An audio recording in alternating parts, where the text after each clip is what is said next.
satikās divi izcili Latvijas zinātnieki.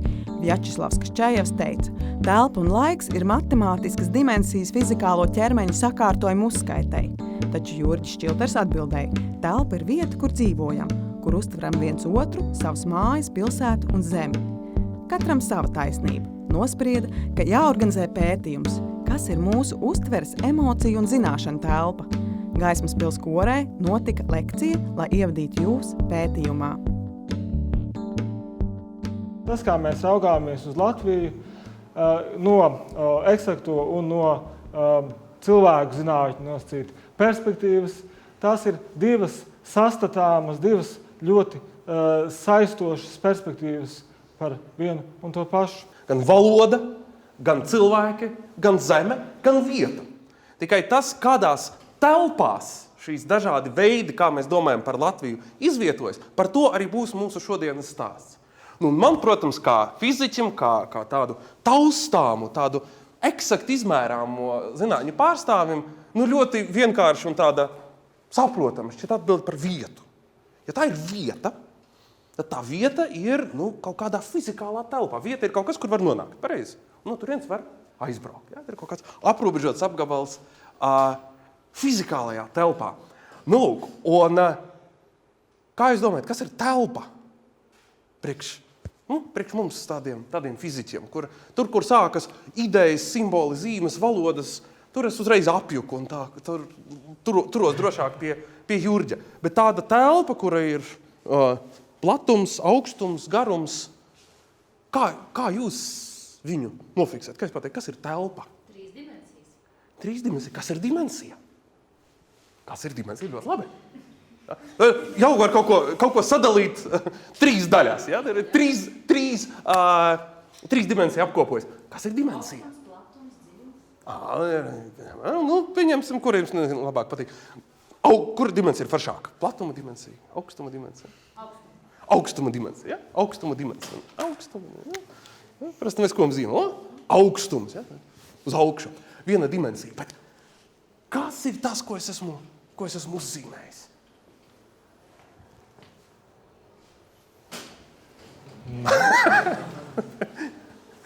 Pats esmu uzzīmējis, pašam jāatbild. Tas, kā es tveru telpu, vai tas mana atslēga fizikālajai pasaulē ir matemātika, ir matemātiskā konstrukcija. Un šī dimensija ir brīnišķīga konstrukcija. Uzzīmēt tev konkrēti ar flomasteru var tā ļoti tikai aptuveni, bet es varu prātā iztēloties ideālu. Es varu iztēloties ideālo taisni. Un taisne ir viens no tādiem pamatobjektiem. Viņa man pasaka, kādā secībā sakārtojas objekti, kādā secībā notiek lietas. Es tagad mēģināšu noiet pa taisni mazliet. 2, 4, 5. Es varu skaitīt soļus. Veids, kā es varu to dimensiju satvert, es varētu atlikt savus soļus un viņus saskaitīt. Un jo vairāk man vajadzētu soļu, lai līdz kādai vietai nonāk, jo tā ir tālāka. Tā dimensija man ir vienkārši grāmatveidības rīks, kā es varu noskaidrot telpiskās attiecības, kas ir tālāk un kas ir tuvāk. Un tas ir viens no elementiem, kā es kā fiziķis domātu par telpu. Bet nezinu, vai ar to mums šodien pietiks. Bet kas tad ir tā atšķirība starp taviem soļiem telpā un starp taisni? Kas ir tā atšķirība? Atšķirība. Jo taisni jau nav soļi. Tu ilustrē taisni, izmantojot soļus. Bet kas ir taisni? Tagad tu man sāc uzdot jautājumu. Jā. Taisne, labi, taisne ir punktu Piektdienas kopa. rīta jautājums. Taisne ir, es tā naivi iztēlotos, tā kā mums visiem māca, mums visiem stāsta, kaut neviens tā īsti savam acīm nav redzējis, ka visa viela sastāv no vielas kvantiem, ātomiem. Un tā varbūt arī taisne sastāv no kaut kā vēl vienkāršāk.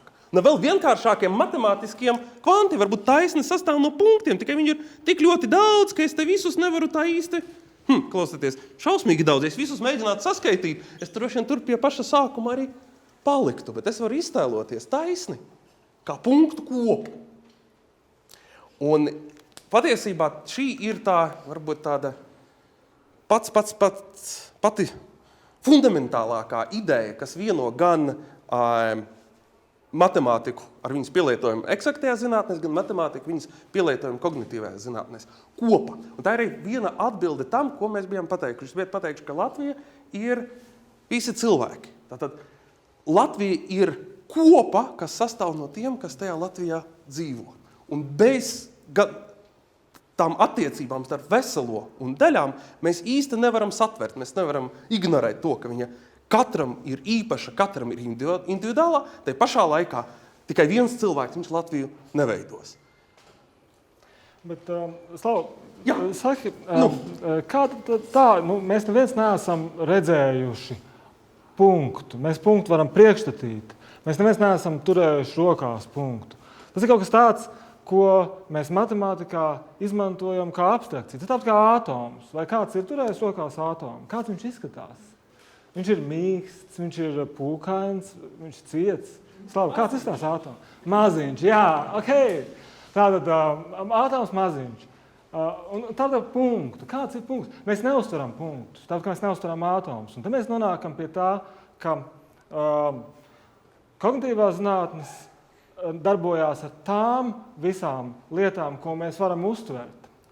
Tas, ko nodarbojās eksaktās nosacīt, tātad dabas zinātnes, ir ļoti bieži abstrakcijas, kuras mēs nevaram uztvert. Teiksim, atoms ir pamatā gandrīz visai fizikai, visiem fizikas modeļiem, kādi viņi ir. Daļēji, protams, arī atspēko daži no viņiem, bet jebkurā gadījumā mēs bez atomu, bez elementāru daļņām, bez punktiem mēs nevaram iedomāties fizikālo telpu. Mēs nevaram mērīt telpu, kurā nav punktu. Kognitīvās zinātnes gluži pretēji interesējās par to, kas ir tā telpa, ko mēs varam priekšstatīt, kas ir tā telpa, ko mēs varam iedomāt, kas ir tā telpa, ko mēs uztveram. Un tā, man liekas, tas ir teiksim, tas aspekts, kur mūsu dažādo zinātņu perspektīvas atšķirās. Un, patiesībā, Jurgis, tevis stāstītais man gan ir samulsinājis, gan tā sacīt atgriezis uz zemes, ka patiesībā jau tā ir, jo tie zinātnieki, viņi arī ir cilvēki, viņi kaut kādā veidā domā par tām lietām. Tās abstraktas kategorijas, naturālie skaitļi, kopas, punkti, taisnes, viņi mums palīdz kā valoda, kā izteikt dabas likumus, bet tie ir nesarojami saistīti ar to, kā mēs par tiem domājam. Un tā telpa, kura veidojas mūsu iztēle, tā telpa, kura veido mūsu uztvere, arī ir pētniecības objekts. Un tas ir gan Jurģa pētniecības objekts, gan arī, es droši vien drīkstu atklāt lielo noslēpumu, mūsu visu kopīgā lielā pētījuma objekts par mūsu Latviju. No vienas puses ir telpa, kur mēs varam izmērīt, kur mēs varam precīzi izmērīt, mēs varam saskaitīt. Tā ir slavas telpa. Lūk. No otras puses ir telpa, kuru mēs pieredzam, kuru mēs izjūtam, kuru mēs pārdzīvojam, telpa, kurā mēs piešķiram emocijas. Un tā skatoties nav jau nekāda pretruna, jo tā ir viena un tā pati telpa, tās ir lietas, kuras šo telpu apdzīvo, ir vienas un tās pašas. Mēs vienkārši no dažādām perspektīvām viņas aplūkojam, no dažādām perspektīvām viņas skaidrojam, izmantojam dažādas metodes. Un tajā arī mūsu telpas pavasara lielajā, jaukajā, labajā iecerē mēs patiesībā mēģināsim arī saistīt, integrēt tos abus skatījumus. Droši vien, ja man kā fiziķim jārunā par Latviju kā vietu, kā zemi, tad man palīgā nāk tāda brīnišķīga dabas zinātne kā ģeogrāfija, un tur arī ir divas puses. Ir fizikālā ģeogrāfija, kura ir tie ieži, tās platības, viss, ko zeme mums dod, tas tiešām reālais pleķis uz zemes. Un ir sociālā ģeogrāfija par cilvēkiem, kas to zemi apdzīvo, kādas attiecības viņi veido. Bet pie tās izmērāmās lietas patiesībā mani kā tādu fiziķi, kuru interesē visfundamentālākās sakarības, mani ārkārtīgi fascinē, ka lietas, par kurām vēl mazāk nekā pirms gadsimta profesori runāja kā par pilnīgākām abstrakcijām. Šodien ir atrodams šajā zālē, es domāju, vismaz 10, ja ne vairāk eksemplāros, un katram šīs lekcijas klausītājiem noteikti tuvumā ir kaudzēm praktiski realizētu telpas mērītāju.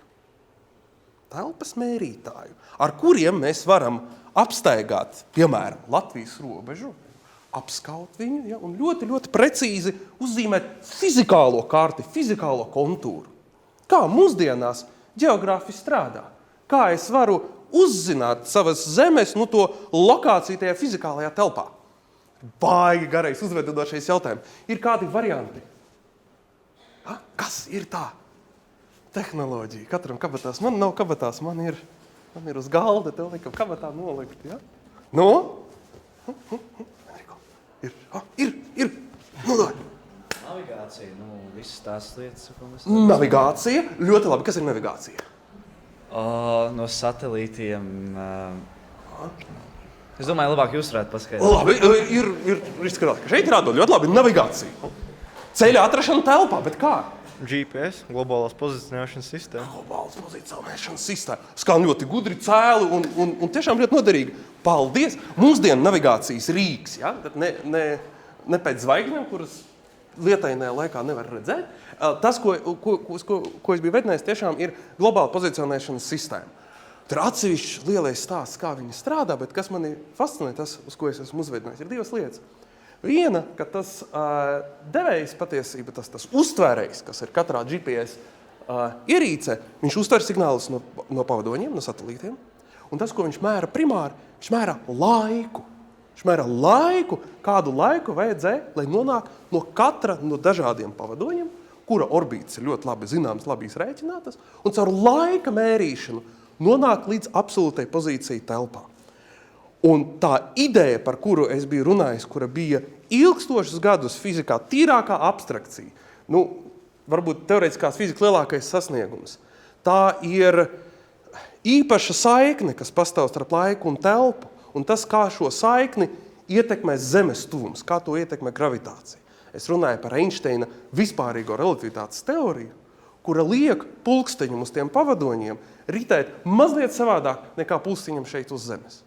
Un ja cilvēka abstrakcijas spējas nespētu šīs sakarības atklāt, diez vai mums būtu iespējama tik precīza pozicionēšanas sistēma, kas pieļautu navigāciju. Bet kā ir kognitīvajās zinātnēs, vai ir saistības starp telpas kā vietu, pozīciju un laika uztveri? Tas ir galīgi atšķirīgas dimensijas. Patiesībā divas interesantas lietas. Viens ir tas, ka neraugoties to, ka mums ir tās ģeogrāfiskās informācijas sistēmas, GPS, kā mēs viņus saucam, balstoties, kurās mēs varam kā precīzi atrast to savu novietojumu telpā, mēs jau viņus neuztveram. Teiksim, tā, mūsu telpas uztver atkal darbojās pēc mazliet citiem principiem. Tiesa gan tie rīki, viņi ir izveidoti salīdzinoši mums saprotami un salīdzinoši tādi, ka mēs viņus varam izmantot mūsu ikdienas darbībās. Tad, kad mēs uztveram laiku, mēs arī laiku uztveram telpiski. Tāpēc, ka notikumi, kur ir laikā, viņi arī var būt tuvāk vai tālāk, vai ne? Un, ja jūs paraugaties, kā mēs runājam par laiku, mēs arī varam teikt, tad Ziemassvētki tuvojās, vai arī mēs drīz būsim sasnieguši to brīdi, kad sāksim studēt augstskolā un tam līdzīgi. Respektīvi, mēs darbinām divus laika uztveres mehānismus, divus laika uztveres algoritmus, kas paši par sevi ir telpiski. Tas ir ārkārtīgi interesanti. Tas viens mehānisms, tas, ka mēs virzamies pretī notikumiem laikā. Otrs ir tas, ka notikumi laikā virzās pretī mums. Un kas no tā, teiksim, ko ir kas tā stāsta morāla? Tā stāsta morāla ir tāda, ka droši vien, ka telpa ir mūsu uztveres visfundamentālākais, arī pirmējākais, kas cilvēkam piemīt, kad viņa apgūst pasauli. Un patiesībā viena lieta, varbūt, ko mēs ar Slavu laikam runājam par mērījumiem, un mēs patiesībā saprotam dažādas lietas. Un man arī kaut kas jāzīmē, es jau tā nevaru sākt. Slava kaut ko zīmē, man arī kaut kas jāzīmē. Tas, ko kognitīvajās zinātnēs parasti saprot ar uztveres procesu, tas būs tas, ko es tagad uzzīmēšu ātri, īsi skolīgi, bet tātad, ir kaut kas tāds kā fizikālā pasaule. Ne? Fizikālā Fizikālā pasaule, kas sastāv no lietām, kuras mēs varam izmērīt, kuras mēs varam nosvērt, kuras mēs varam kaut kādā veidā precīzi mērīt, tieši mērīt. Tas ir svarīgi. Tad tie ir tas viss, ko mēs varam tieši mērīt. Tātad tiešie mērījumi. Okay. No fizikālās, kas notiek tālāk? Tā informācija no fizikālās pasaules mūsos ienāk caur mūsu maņām, vai ne? Sajūtām. Sajūtas, maņas. Kādas ir cilvēku maņas? Teiksim, droši vien redze, droši vien dzirde, tauste, vai ne? Vai ir kāds viedoklis kādam par kādu maņu, kam nav maņu orgāns? Šausmīgi interesanta maņa. Teiksim, doma tāda, mums ir fizikālā pasaule, tā ir pasaule, kur mēs atrodam, kur ir mikrofoni, kur ir fiziķi un tam līdzīgi. Un šo pasauli mēs varam viņu mērīt, bet tas nosacījums, lai mēs viņu varētu mērīt, tas, ka mēs viņu uztveram, mēs viņu sajūtam, mums ir kaut kas. Un arī šo starp citu mēs varam diezgan precīzi ar fizikas rīkiem mērīt. Hops. Laiku mēs uztveram, jā. Laiku mēs uztveram, bet mums nav orgāns laiku uztverēt. Taisnība. Mums nav deguns, lai uztvērtu laiku, mums nav auss, lai uztvērtu laiku. Mums kaut kas īpatnējs mūsu smadzenēs, ar kā palīdzību mēs spējam uztvert laiku. Paldies! Tas ir interesanti, jo patiesībā no šūpju līdz kapam mēs uztveram laiku, mēs uztveram norisi pirms, pēc un tam līdzīgi. Vai ne? Tā kā sajūtas maņas, tad daudz dažādu maņu orgānu. Kas notiek tālāk? Un šeit patiesībā mēs esam tajā slavas apdzīvotajā fizikas pasaulē. Soli tālāk mēs ejam un mēs nonākam pie uztveres. Uztvere. Un tas ir kaut kas pilnīgi cits. Šeit ir tas, ko mēs varam teikt, pilnīgi radikāla, pilnīgi būtiska transformācija. Vai, teiksim, tā ir cita pasaule. Tu pat pateiksi, kāpēc tā ir cita pasaule. Radikāla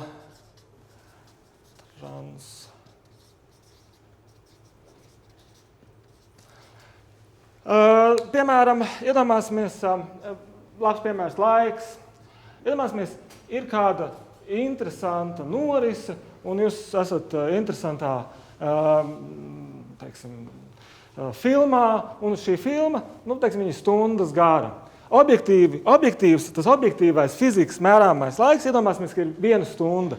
Tagad tas, kā mēs viņu uztveram šo stundu, tas var būt ļoti dažādi. Tagad, ja šī filma ir interesanta, tad gan jau, ka mēs to stundu uztversim kā 30 minūtes, piemēram. Mēs viņu uztversim īsāku. Savukārt, ja tas ir garlaicīga stunda, es ceru, ka tā nav stunda mūsaruna, tad, ja tā ir garlaicīga, iedomāsimies visgarlaicīgākā stunda, visgarlaicīgākā lekcija, visgarlaicīgākā nodarbība, kādu jūs varat iedomāties. Un tā ir stunda. Iedomāsies stundu, jūs viņu uztversiet kā 2 stundas vai kā 3 stundas. Vienkārši jums laiks vilksies, jūs uztveres laiks vilksies. Tas nozīmē, ka pilnīgi vienalga, vai mēs runājam par laiku, vai mēs runājam par kaut kādām lietām, ko mēs redzam, tajā mūsu uztveres pasaulē mēs viņus sakārtojam atšķirīgi. Tātad sajūtas ir viens, sajūtas ir tā objektīvā stunda, 60 minūtes, minūtē 60 sekundes. Tas, kas notiek tālāk, ir pilnīgi cits stāsts. Tas ir mūsu uztvere sakārto sajūtu datus pēc kaut kādiem saviem principiem. Pēc kādiem principiem? Lai mums būtu vieglāk darboties. Priekš kā mums jāpatur prātā 60 minūtes, mēs paturam prātā interesantu, kaut kādu notikumu. Tas arī ir interesanti, ka laiks patiesībā un telpa vienmēr ir saistīti. Ja mēs kaut ko atceramies, mēs atceramies nevis laiku un nevis telpu, mēs atceramies notikumu, kas ir telpā. Mēs atceramies kaut kādu norisi, kas ir telpā. Ko kognitīvā zinātne pēta? Kognitīvā zinātne pēta šo visu daļu. Ja? Tad no uztveres līdz nozīmēm un zināšanām. Ja? Šeit kognitīvā zinātne neko nevar pateikt. Tas ir slavas lauciņš. Tas, ko mēs varam pateikt kaut ko par priekšstatiem. Vai ne? Tātad mēs varam par priekšstati. Mēs varam kaut ko pateikt par emocijām. Vai ne? telpa, kurā dzīvo mūsu mīļi cilvēki, mums būs emocionāli pozitīvi iekrāsot. Telpa, kurā mums ir gadījies kaut kas nelāks, nozagts naudas maksas vai tam līdzīgi, mums būs negatīvi iekrāsot. Tātad emocijas, vērtības. Un daudz kas cits. Tad, tā ir telpa, kurā mēs arī veidojam to mūsu vispārējo izpratni par telpu, ko mēs zinātnē sauc par kognitīvajām kartēm. Tad mūsu galvā nevienam nav tas GPS navigators, vai kādam varbūt ir? Nav. Un pa laimi nav, jo mēs spējam darboties daudz ātrāk un daudz precīzāk, tāpēc, ka mums ir mūsu telpiskā atmiņa, mūsu pieredze, nolūka, kāpēc mēs telpu lietojam. Un tad, lai mēs tās kognitīvās, es tagad uzreiz būtu kognitīvās kartes. Un lai mēs saprastu, kā tad mēs to telpu, kurā mēs pārvietojamies, kuru mēs lietojam, kā mēs viņu tad veidojam tajās kognitīvajās kartēs, kā mēs viņu atveidojam, mēs varam veikt dažādus eksperimentus, dažādus pētījumus. Un viens no šiem pētījumiem būs arī tas, ko mēs telpas pavasara ietvaros vēlamies ar jūsu visu draudzīgu, kopīgu atbalstu. Un patiesībā tas ir mūsu kopīgs pētījums. Klausies, Jurģi, es tevi klausījos un atkal pārņēmu mulsu un fascinējumu izjūtu. Un droši vien šodien es visu no tevis uztveru mazliet personiski. Ja? Tu teici, ka šī ir tā pasaule, kur apdzīvo slava. Ja? Jā. Es piekrītu. Bet es uzturētu tēzi, ka mēs visi apdzīvojam vienu un to pašu fizikālo pasauli. Vismaz es tā ceru. Es ceru, ka jūs neesat mani vienīgā fantoms un izklaide. Ja? Tas, par ko tu esi runājis, tā ir tava uztvere. Tu uztver slavu tādā veidā, kas pirmais, kas nāk prātā, tā fizikālā pasaule. Ja?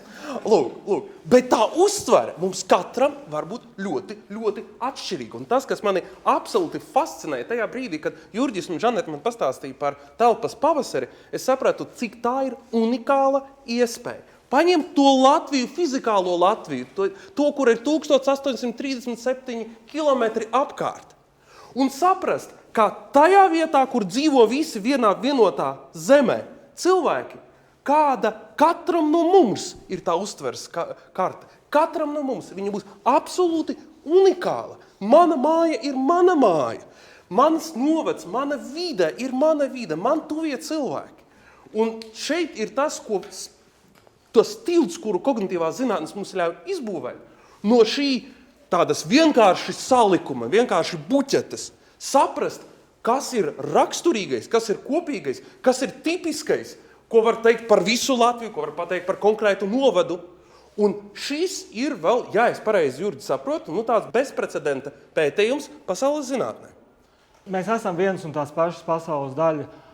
Tas triks tajā, ka mēs šo pasauli varam mērīt no divām perspektīvām. Mēs varam mērīt šo pasauli no tās fizikas perspektīvas, kur ir cēloņu seku likumsakrības, kurā ir fizikas likumi. Mēs varam šo pasauli pētīt no emociju, no pārdzīvojuma, no pieredzes perspektīvas. Un tā perspektīva, tā pēdējā, tā ir kognitīvo zinātne. Skaidrs, ka tas ir tas, ko es arī sākumā mēģināju akcentēt, ka telpa ir monēta. No vienas puses ir fizikālās likumsakrības. Skaidrs, mēs jau nevaram no viņam aizbēgt.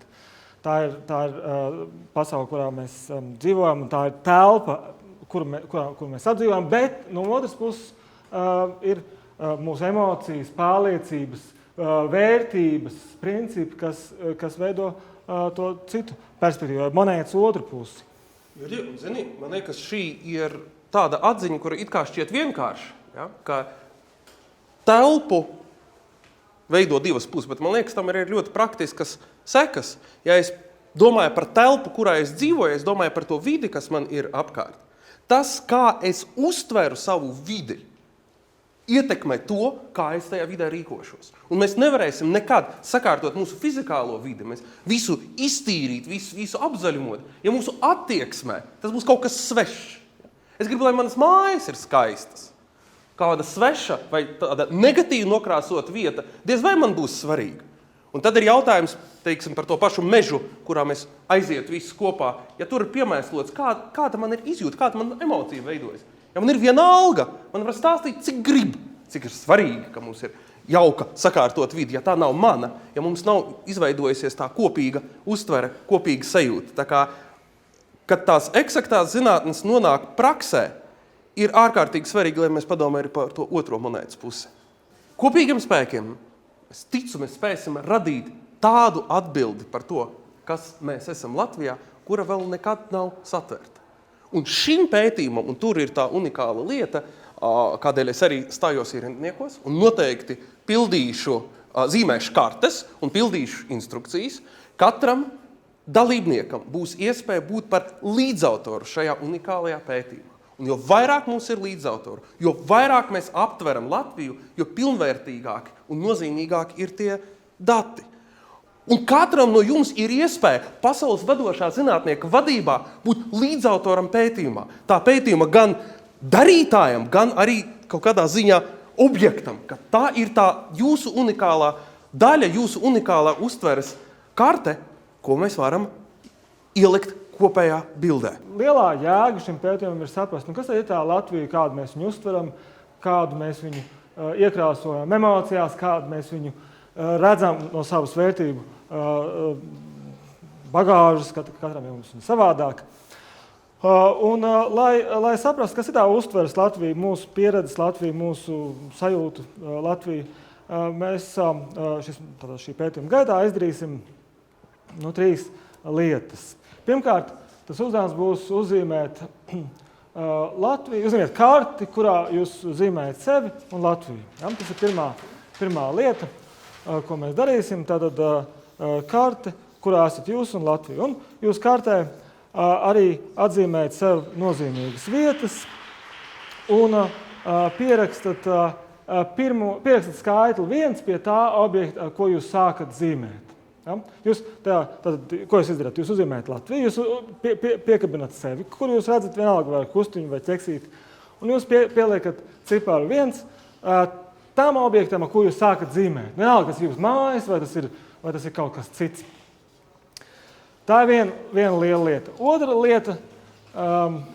lieta ir tā, ka jūs nosaucat 3 vietas, kas jums pirmās nāk prātā runāt par Latviju. Tas tur nav nepareizi atbilžu. Vispār šajā pētījumā runa nav par kaut kādu atbilstību realitātei. Viņi var arī nebūt. Ja? Tas cits jautājums, to mēs redzēsim beigās. Tātad 3 vietas Latvijā, kas nāk prātā. Tad nākošā lieta, jums uzdevums ir papildināt. Tad pie manām mājām ir, vai tālu no manām mājām ir, vai mīļākā vieta Latvijā ir, kas tāda ir, un drošākā vieta, bīstamākā vieta. Teiksim, daži teikumi, kur jums ir jāpapildina, lai konstatētu, kas ir tās jūsu, nosacīt emocionāli svarīgākās vai arī nozīmīgākās no vērtību viedokļa vietas Latvijā. Tad šajā visā skaistajā uzdevumā mums, protams, ir vēl 2 nelielas lietiņas, kas jāizdara. Ir jānosauc 3 īpašības, kas nāk prātā par vietu, kuru jūs apdzīvojat. Tas var būt pilsēta, var būt ciems, var būt lauki. Kuram? Tad 3 īpašības, kas jums nāk prātā, un 3 īpašības, kas jums nāk prātā par Latviju kopumā.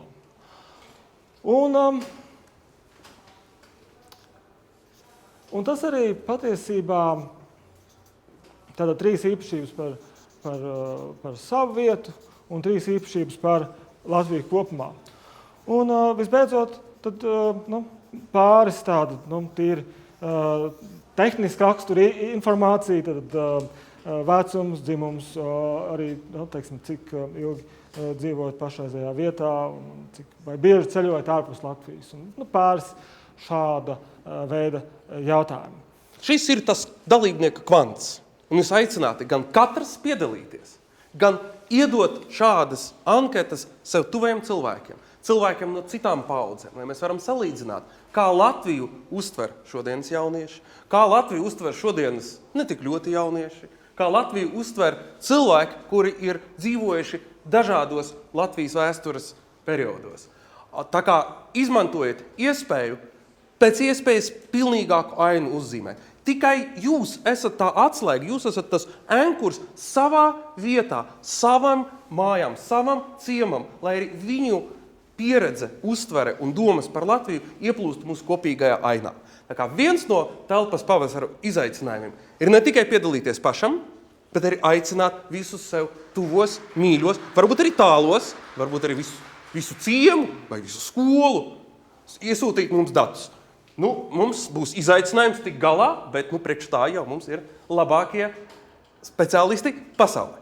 Bet, ir vieta ielikt lielu bet, jo tas vēl nav viss. Tas jau būtu tāds pārāk tehnisks, pārāk sauss pētījums.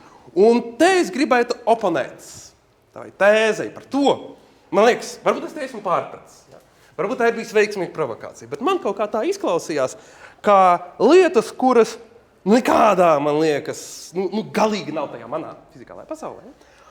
Mākslinieciskas lietas, kas mūs uzrunā līdz pašiem dziļumiem, kas mūs saviļņo, kas mūs vieno. Tu teici, ka viņas nevar tā īsti telpiski iztēloties, vai par viņām, es nezinu, kā par viņām domā. Katrs droši vien domā par savam. Un tas ir radošais izaicinājums katram no jums.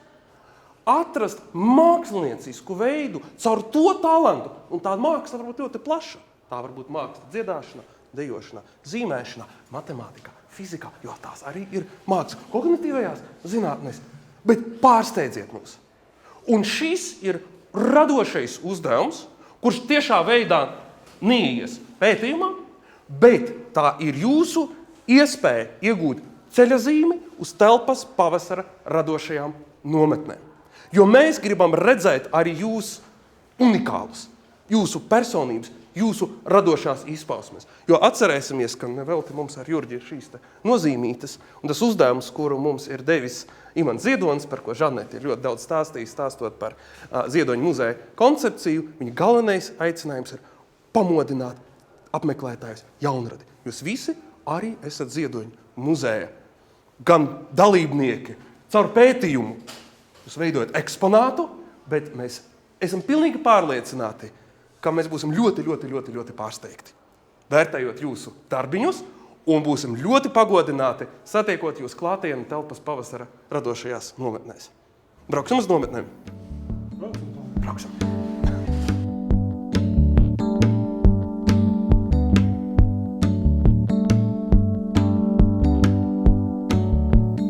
Kukainītis nepūlas, tikt atpakaļ un būt maz. Kukainītis nepūlas, tikt atpakaļ un būt maz. Kāpēc tad tu lielais, kam ceļš augstākies? Kāpēc tad tu lielais, lielais nobijies? Nekas nenoslēgsies tev zināmā daļā. Vienkārši loks pa